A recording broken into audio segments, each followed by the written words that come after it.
चलिए बात करते हैं कि एशियन आर्कियोलॉजी डिपार्टमेंट की ओर से जो बीएचयू डीएवी पीजी कॉलेज आपके बसंत कन्या के बच्चे हैं या बसंत वुमेन फॉर राजघाट वाली जो बच्चियां हैं उनके लिए क्या सिलेबस है एआईसी का बीए प्रथम वर्ष के बच्चों का। तो जरा उस पर आप ध्यान दे दो। देखो ऐसा है कि सेमेस्टर फर्स्ट जो है आपका ये कहलाएगा पॉलिटिकल हिस्ट्री ऑफ इंडिया। तो भारत का राजनीतिक इतिहास जो कहाँ से बात किया जाएगा 600 बीसी, यानी आपका बात किया जाएगा महाजनपद काल से। ठीक है ना। तो महाजनपद काल से लेकर के 300 एडी तक, यानी जब तक गुप्त साम्राज्य का उदय नहीं हो जाता। तो आपको महाजनपद काल से कुषाणों तक के यानी कुषाण वंश तक का इतिहास आपको पढ़ना है। ठीक है ना। तो अब इसके अंतर्गत 5 यूनिट में बांटा गया है। क्या क्या बातें हैं जरा उसको जान लीजिएगा आप लोग। ठीक है ना। अब देखिए पहला यूनिट फर्स्ट है the political condition of India 6th century BC to 4th century BC. ठीक है ना। तो 600 से लेकर के 400 बीसी के बीच में, तो ये कौन सा समय है बेटा।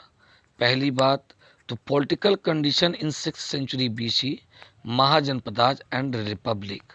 तो आपको इसमें पढ़ना होगा 16 महाजनपदों से क्वेश्चन आता है और 10 गणराज्यों से।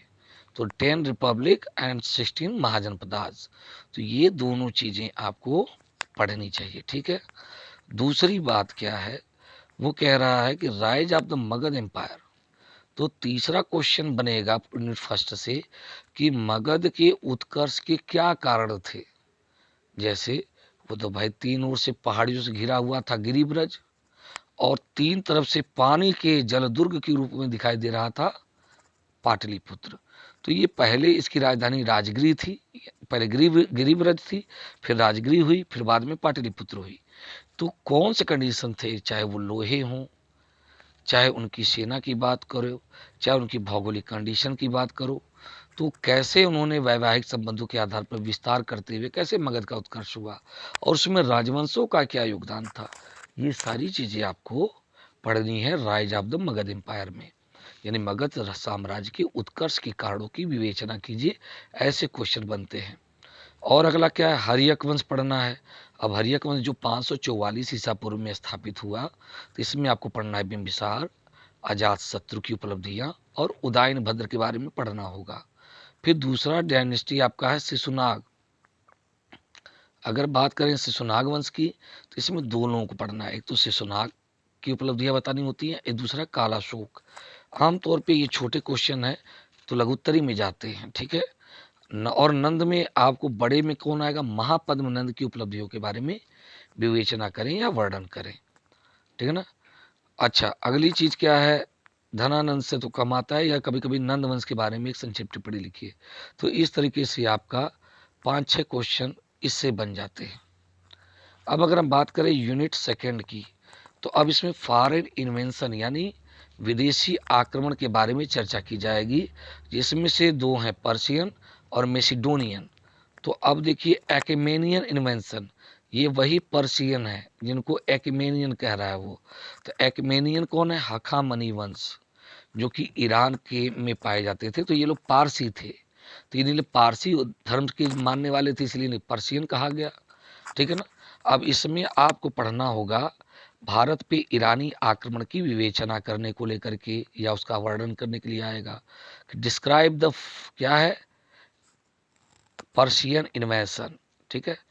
तो उसमें आपको कुरुस यानी साइरस के आक्रमण से लेकर के डैरियस या अंतर्जरक्सीज के आक्रमण तक की बात कहनी होगी। ठीक है ना। तो अब अंतर्जरक्सीज तृतीय जो है, जब तक यूनानी उनको खत्म नहीं कर देते, तो भारत में जो उनका साम्राज्य फैला, साइरस का आक्रमण, फिर डैरियस फर्स्ट दारासिको, और उसके बाद जरक्सीज अंतर्जरक्सीज जो कुछ भी हैं। ठीक है ना। जब तक उनका साम्राज्य पश्चिमोत्तर भारत यानी पाकिस्तान के क्षेत्र पर रहा, तब तक आपको पढ़ना है। तो इसमें आपको 3 पढ़ना है, साइरस, डैरियस फर्स्ट यानी दारासिको प्रथम, जिसको आप दारियाहू भी कहते हैं, और जरक्सीज। ठीक है। और अगला है प्रश्न, जो चौथा बात है वो है अलेक्जेंडर इन्वेंशन ऑफ इंडिया।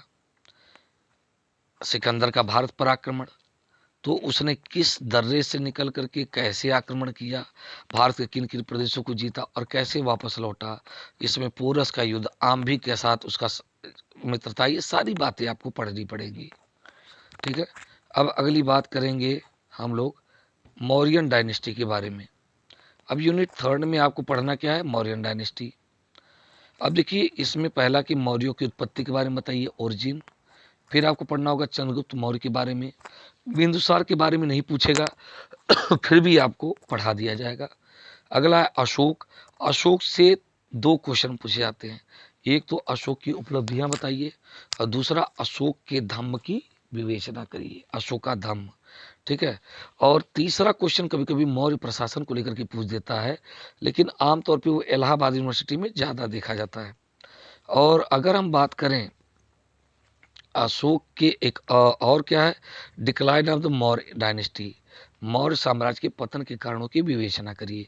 तो ये 4-5 क्वेश्चन है, एक तो उत्पत्ति, चंद्रगुप्त मौर्य, अशोक मौर्य की उपलब्धियां, अशोक का धर्म और मौर्य साम्राज्य का पतन, decline of the Maurya dynasty. तो ये सारी बातें यूनिट 3 में रहेगा। अब अगला बात करें हम पोस्ट मौर्यन डायनेस्टी की बात करें, ठीक है ना। तो ये क्या है, शुंग वंश के बारे में बताना है, कर्ण वंश के बारे में बताना है। इसमें पुष्यमित्र शुंग की उपलब्धियों के बारे में भी क्वेश्चन पूछे जाते हैं। सातवाहन में आपको सातकर्णी प्रथम की उपलब्धियां, दूसरा गौतमी पुत्र सातकर्णी की उपलब्धियां, तीसरी यज्ञश्री सातकर्णी की उपलब्धियां और चौथा शक और सातवाहन के बीच के संघर्ष के बारे में पूछता है। 11वां है चेदी। इसमें खारवेल के बारे में आपको पढ़ना होगा और खारवेल के बारे में सारी सूचना देनी होगी कि खारवेल की उपलब्धियों का वर्णन करिए, describe the achievement of the Kharavela. अब अगर आप बात करें फॉरेन डायनेस्टीज में, तो इसमें इंडो ग्रीक हिंदी यवनों के बारे में बताना है, शकों में बताना है वेस्टर्न क्षत्रपाज में, जिसमें आपको रुद्रदामन को पढ़ना होगा। ठीक है ना, रुद्रदामन को पढ़ना होगा। नापान को नहीं पढ़ना है, ध्यान करना।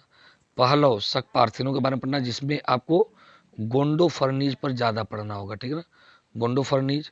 और कुषाण वंश, कुषाण वंश के बारे में भी पढ़ना पड़ेगा, तो उसमें आमतौर पर पूछेगा कनिष्क।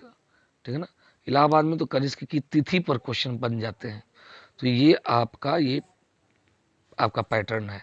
तो बीएचयू में जहाँ ये पहले वर्ष का है, वहीं इलाहाबाद यूनिवर्सिटी में ये आप देखोगे फर्स्ट ईयर का सेकंड पेपर है।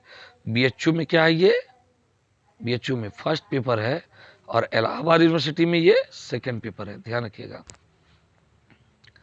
तो ये सारी चीज़ें आपको पढ़नी होंगी। कौन कौन सी किताबें चाहिए ये भी देख लीजिए। The political history of ancient India, S C. Ray Chaudhuri. प्राचीन भारत का राजनीतिक इतिहास, ये भी एस.सी. राय चौधरी का है। ए.के. नारायण है इन द इंडो ग्रीक।